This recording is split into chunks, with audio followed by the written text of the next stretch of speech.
Pemerintah daerah Lombok Utara melalui Badan Perencanaan dan Pembangunan Daerah menggelar musyawarah perencanaan pembangunan di Aula Kantor Bupati pada Rabu lalu. Dalam kegiatan itu selain melibatkan perempuan, Kepala Bapeda juga melibatkan anak, masyarakat lanjut usia, dan penyandang disabilitas. Bupati Lombok Utara Haji Johan Samsu yang hadir membuka acara tersebut mengungkapkan pelibatan 4 peranan elemen tersebut sangat penting dalam membangun daerah. Kaitannya dengan Musren Bank ini yang membahas hal-hal yang berkaitan dengan peran perempuan, anak, lansia.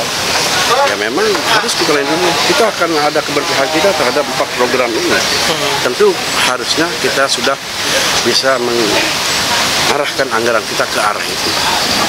Karena menangkap peran perempuan, anak-anak, terus penunjang cacat, disabilitas dan lansia. Sehingga kan kelompok-kelompok ini banyak tinggalkan kemarin-kemarin. Nah, sekarang kita ingin peran itu supaya meningkat. Kalau melihat peran wanita perempuan di Lombok Utara ini? Luar biasa kalau saya.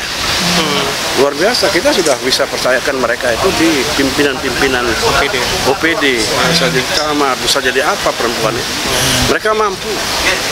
Nah inilah yang kita ingin ke depan itu, peran mereka itu akan lebih kita tingkatkan lagi.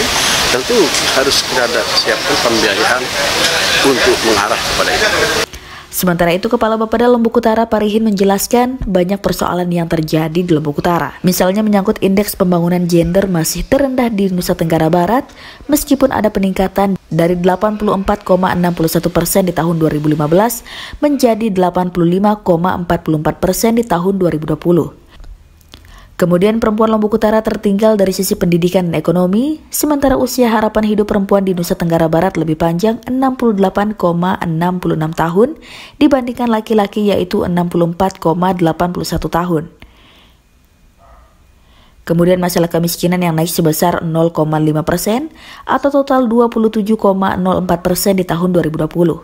Kan Musren Bank ini yang kita laksanakan adalah perencanaan di tahun 2023. Artinya walaupun tidak demikian, dari tahun 2022 ini juga kita lakukan itu. Tetapi ini yang menjadi atensi kita coba sekarang bicarakan dengan teman-teman ibu-ibu, semua pemuda, lansia, semuanya kita bicarakan di Musren Bank ini.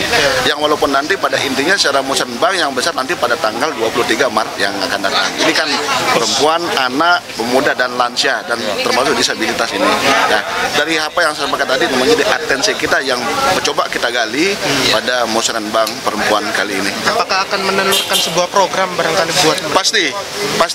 Nanti makanya hasil kita dari sini tentu barangkali masing-masing OPD yang menjadi yang mengambil, dan dia stakeholder yang akan mengirim program ini. Setelah kita kumpul, kita dorong apa yang nanti kita sinkronkan pada Musren Bank itu sendiri. Dari Lombok Utara, Tim Liputan Samalas TV mengabarkan.